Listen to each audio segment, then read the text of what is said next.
What's up, guys? Omar Esaf here, and in this video today I'm going to talk about how to increase your deadlift with a phenomenal tip I don't see anybody talking about: bracing your core. It's also going to help potentially fix your hips from rising too early on the deadlift and, needlessly bleeding energy by the bar tipping forward. So here's what I mean. In order to brace your core, you have to take a big breath. You lock it down, almost like taking a shit, and at the same time, you're going to squeeze your glutes, your lats, and that core. Then you descend. When I say brace your core, what I'm talking about is squeezing your glutes and applying intra-abdominal pressure. Think that idea of taking a shit. After you do that, you're going to descend with your core being braced. Your spine, in other words, being supported. That's how you deadlift effectively. So essentially what you do, you squeeze your glutes, core, lats. You apply that intra-abdominal pressure so your spine is supported. Then you load the hips. And then you determine that hip position and lift. It all starts with bracing the core. This is recently my 555 deadlift. The biggest difference I've made in terms of my technique is that bracing of the core. What's wrong with the Power Ranger deadlift besides choosing a deadlift in a Power Ranger outfit? Well, first of all, I couldn't see, but second of all, the stomach wasn't effectively braced, which meant my hips rose too early, and as you saw, the lockout took forever to do. That's because my lower back was doing the work that partially my stomach should have done.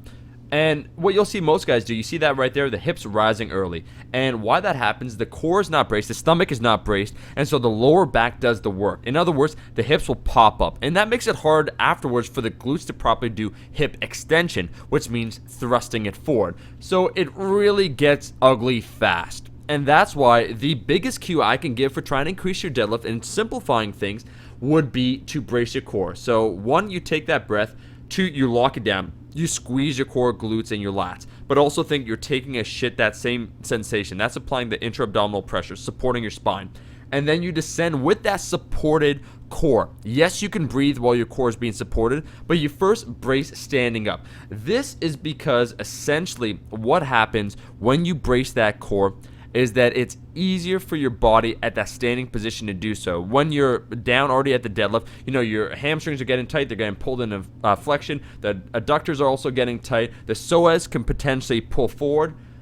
My method is essentially, similar to Louis Simmons or Brandon Lilly. Also, you'll see my buddy Alistair in a second, where what I do, I lift my arms in the air to cue my lats and my back to get tight simultaneously along with my core and with my glutes. So I'm essentially repeating the end position of the deadlift at the start, cueing my body effectively. Now, you don't need to copy my method.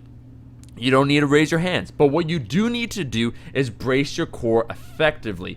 I find that by lifting my hands up and cueing it, squeezing, it's easiest to do so. I find also that bracing the core at the start of the movement is the easiest way, because we could talk about load priority. Kelly Starrett will talk about that, right? You prioritize spine safety, the back, brace the core, then you load the hips, then you push back with the hips, and finally adjust the actual hip height with your quads. That's essentially the deadlift 101. So right there, that was, after doing my 555, 2 days later, just as a deload, I did that 405 plus 140, so 545 at the top, beltless.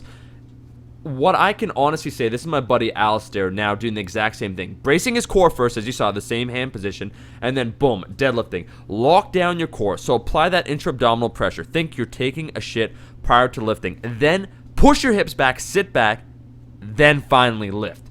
It's really that simple. So breathe, squeeze the core, brace your spine.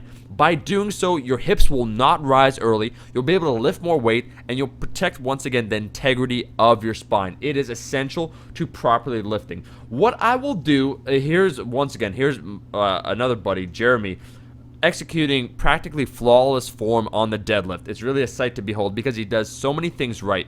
But it all starts with bracing your stomach. I'm going to link in the description Kelly Starrett video on, Eric Cressy, every single guy talking about this. This is what you need to do in order to properly deadlift effectively, and deadlift more. Alright guys, that's all I wanted to talk about. Just a simple tip. If you like the video, make sure to like the video. If you want to see more cool tips like this, breaking this stuff down, let me know and I'll be sure to post. I'll see you guys in the next video, and thanks for your support. Peace!